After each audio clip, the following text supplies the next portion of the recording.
Hello, ഇന്ന് ഞാൻ കാണിക്കാൻ പോകുന്നത് ഞാൻ എൻ്റെ ജീവിതത്തിൽ ആദ്യമായിട്ട് എൻ്റെ ഫേഷ്യൽ ഹെയർ റിമൂവ് ചെയ്യാൻ പോവാണ്. എല്ലാവരും ചെയ്യുന്നത് കണ്ടിട്ടുണ്ടെങ്കിലും വീഡിയോസൊക്കെ കാണാറുണ്ടെങ്കിലും എനിക്കെന്തോ അതിനുള്ള ധൈര്യം ഇത്രയും നാൾ വന്നിട്ടില്ല. കാരണം അതിൻ്റെ ഒന്നാമത്തെ കാരണം എന്ന് പറയുന്നത് എൻ്റെത് ആക്നി പ്രോൺ സ്കിന്നാണ്. അത് എന്തിട്ടാലും ഇട്ടില്ലെങ്കിലും എന്തെങ്കിലും തേച്ചാലും തേച്ചില്ലെങ്കിലും ഒക്കെ കുരു വന്നു പോയി നിൽക്കുന്ന ഒരു ടൈപ്പ് സ്കിന്നാണ് എൻ്റെ. രണ്ടാമത്തെ കാരണം ഇപ്പോൾ ഫേഷ്യൽ ഹെയർ ഒക്കെ റിമൂവ് ചെയ്യുകയാണെങ്കിൽ ആണുങ്ങളെ പൊട്ട് കട്ടിക്ക് മീശയും താടിയൊക്കെ വളരുമെന്നൊക്കെ നമ്മൾ പണ്ടോട്ടേ കേൾക്കുന്ന ഒരു മിത്താണ്. ആ മിത്തിൽ ഞാനും വിശ്വസിച്ചിരുന്നു എന്നല്ല, ഇപ്പോഴും എനിക്ക് നല്ല ടെൻഷനുണ്ട്. എന്താണെങ്കിലും ഒന്ന് ട്രൈ ചെയ്തേക്കാം എന്നുള്ള ഒരു രീതിക്ക് ഇപ്പം ചെയ്യാൻ പോവാണ് കേട്ടോ. ഞാൻ ഇതുവരെ ചെയ്തിട്ടില്ല എന്നുണ്ടെങ്കിലും എനിക്ക് അങ്ങനെ ഒരുപാട് ഫേഷ്യൽ ഹെയർസ് ഇല്ല. ഇനിയിപ്പോൾ എന്തായാലും കട്ടിക്ക് വരുമോ ഒന്നും. അപ്പോൾ ആദ്യം ഞാനൊരു ഫേഷ്യൽ റേസർ എടുത്തിട്ടുണ്ട്, പിന്നെ എൻ്റെ ഫേവറേറ്റ് ആയിട്ടുള്ള മോയ്സ്ചറൈസറും എടുത്തിട്ടുണ്ട്.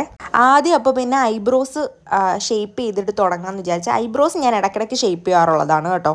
ഈ ഫേഷ്യൽ ഹെയർ റിമൂവൽ കൊണ്ട് തന്നെ ഞാൻ ഐബ്രോസ് ഇടയ്ക്കിടയ്ക്ക് ഷേപ്പ് ചെയ്യാറുള്ളതാണ്. ഞാനങ്ങനെ പാർലറിൽ പോയിട്ട് ഐബ്രോ ഷേപ്പ് ചെയ്യുന്ന അങ്ങനത്തെ പരിപാടിയൊന്നും ചെയ്യാറില്ല. എനിക്കതോ ഭയങ്കര വേദനയാണ്, അതാണ് മെയിൻ കാര്യം. പിന്നെ രണ്ടാമത്തെ കാര്യം എന്ന് പറഞ്ഞു കഴിഞ്ഞാൽ എനിക്ക് ആര് ഐബ്രോസ് എടുത്താലും അതിൽ എന്തെങ്കിലും ഒരു കുഴപ്പം കണ്ടുപിടിക്കുന്ന ഒരു സ്വഭാവം എനിക്കുണ്ട് കേട്ടോ. ഞാൻ മനസ്സിൽ വിചാരിച്ചേക്കുന്നത് കൂട്ട് ആയിരിക്കത്തില്ല എനിക്ക് കിട്ടുന്നത്. അതുകൊണ്ട് ഞാൻ വളരെ കുറച്ച് ചില സന്ദർഭങ്ങളിൽ മാത്രമേ പാർലറിൽ പോയി എടുക്കാറുള്ളൂ. എപ്പോഴും ഞാൻ തന്നെത്താനെയാണ് എടുക്കാറുള്ളത്. ഞാനിപ്പോൾ ജസ്റ്റ് ഇപ്പം ഐബ്രോസ് ഞാൻ എൻ്റെ ഫേഷ്യൽ ഹെയർ കളയാൻ പോകാമെന്ന് പറഞ്ഞപ്പോൾ തന്നെ അമ്മ എന്നോട് പറഞ്ഞ് നോക്കിക്കോ കട്ടിക്ക് കിളിക്കും അങ്ങനെയൊക്കെ പറഞ്ഞ് ഞാൻ അമ്മയോട് വെല്ലൊക്കെ വിളിച്ചിട്ടാണ് തുടങ്ങിയിട്ടുള്ളത്. ഇനി എനിക്ക് അറിഞ്ഞുകൂടാ ഞാനിനി മീനാക്ഷനാവുമെന്നൊന്നും. അപ്പോൾ ആദ്യം ഞാൻ ഐബ്രോസിൽ നന്നായിട്ട് മോയ്സ്ചറൈസർ ഇട്ടിട്ട് ആ എക്സ്ട്രാ നിൽക്കുന്ന മുകളിലോട്ടൊക്കെ വളർന്ന് നിൽക്കുന്നുണ്ടല്ലോ അതൊക്കെ ഒന്ന് റിമൂവ് ചെയ്ത് കളഞ്ഞു കേട്ടോ. മുകളിലും താഴെ എക്സ്ട്രാ ആയിട്ട് നിൽക്കുന്നതെല്ലാം ഞാനൊന്ന് റിമൂവ് ചെയ്ത് കളഞ്ഞേ.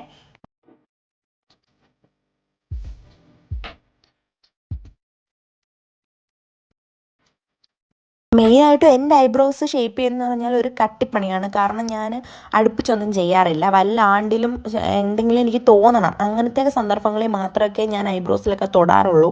അപ്പോൾ അതുകൊണ്ട് ഒരു കറക്റ്റായിട്ടുള്ള ഷേപ്പ് കാണത്തില്ല. നമ്മളെപ്പോഴും കറക്റ്റായിട്ട് ഷേപ്പ് ചെയ്ത് പോകാമെന്നുണ്ടെങ്കിൽ നമുക്ക് ആ ഒരു ഷേപ്പ് മെയിൻറ്റെയിൻ ചെയ്ത് പോകാൻ പറ്റും.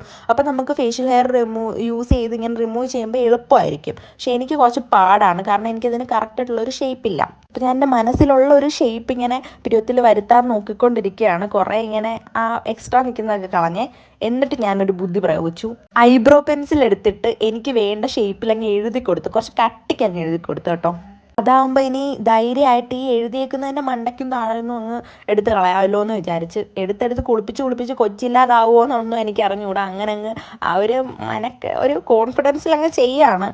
അവസാനം എനിക്ക് ഏകദേശമൊക്കെ ഷേപ്പായി എന്ന് തോന്നിക്കഴിഞ്ഞപ്പോൾ ഞാൻ പിന്നെ ഓയിലിട്ട് ആ എഴുതിയതൊക്കെ റിമൂവ് ചെയ്ത് കളയാണ്. നോക്കിയപ്പോൾ വലിയ കുഴപ്പമില്ലാതായിട്ടുണ്ട്, അത്യാവശ്യം ഒരു ഷേപ്പ് വന്നിട്ടുണ്ട്. അപ്പോൾ ഇനി അധികം അതിലോട്ട് പണിയാൻ നിൽക്കാതെ ഞാൻ ഫുൾ ഫേസ് അങ്ങ് കോക്കനട്ട് ഓയിലാണ് കേട്ടോ ഞാൻ യൂസ് ചെയ്തത്. എനിക്ക് കോക്കനട്ട് ഓയിൽ സത്യം പറഞ്ഞാൽ യൂസ് ചെയ്യാൻ പറ്റത്തില്ല, കുരു വരുന്നതാണ്.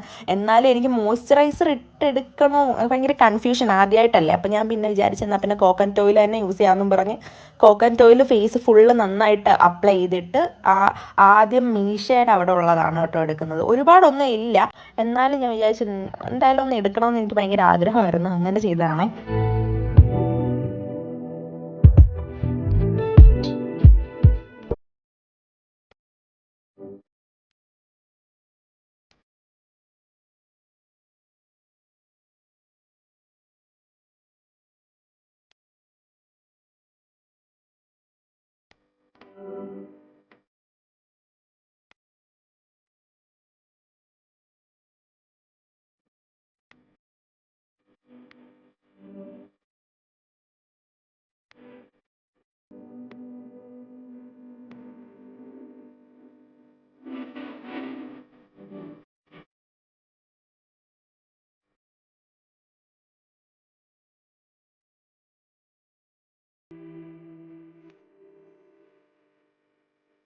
മെയിനായിട്ട് എനിക്ക് തോന്നിയെന്ന് പറഞ്ഞാൽ ഞാനിങ്ങനെ എടുക്കുമ്പം എന്തെങ്കിലും പാറക്കല്ലേൽ ഉരയ്ക്കുന്ന കൂട്ടത്തെ ഒരു സൗണ്ട് കൂട്ട് എനിക്ക് തോന്നി. അതിനി റേസറിൻ്റെ പ്രശ്നമാണോ എന്ന് എനിക്ക് അറിഞ്ഞു. ഇനി എടുക്കുമ്പോൾ ഇങ്ങനെ ആണോ എന്ന് എനിക്ക് അറിഞ്ഞൂടാ. അങ്ങനെ എടുത്തിട്ടുള്ളവർ ആരെങ്കിലും ഉണ്ടെങ്കിൽ അങ്ങനെ ആണോ എന്ന് എനിക്കൊന്ന് കമൻറ്റ് ചെയ്യണേ.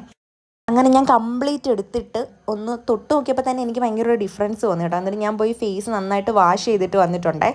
അപ്പോൾ കാണുമ്പോൾ തന്നെ ഒരു ഡിഫറൻസ് ഉണ്ട്. ഞാൻ ആ കുരുവിലൊന്നും ഇറിറ്റേറ്റ് ചെയ്തിട്ടില്ല, ആ കുരു ഉള്ള പോർഷനിലൊന്നും. കാരണം ആകെ പ്രശ്നമാവും. അതുകൊണ്ട് ഞാൻ ആ കുരുവൊക്കെ അവോയ്ഡ് ചെയ്ത് ഒഴിവാക്കിയാണ് കേട്ടോ എടുത്തിട്ടുള്ളത്. എന്നിട്ട് നന്നായിട്ട് ഞാൻ ആ പോൺസിൻ്റെ തന്നെ മോയ്സ്ചറൈസർ നന്നായിട്ട് തേച്ച് കൊടുത്തിട്ട് മസാജ് ചെയ്യുകയാണേ.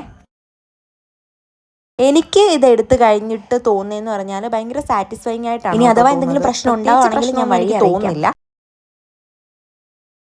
അപ്പോൾ എല്ലാവർക്കും വീഡിയോ ഇഷ്ടപ്പെട്ടെങ്കിൽ ലൈക്ക് ചെയ്യണം. പിന്നെ ഒരു വീഡിയോ ആയിട്ട് കാണുന്നത് ടാറ്റാ.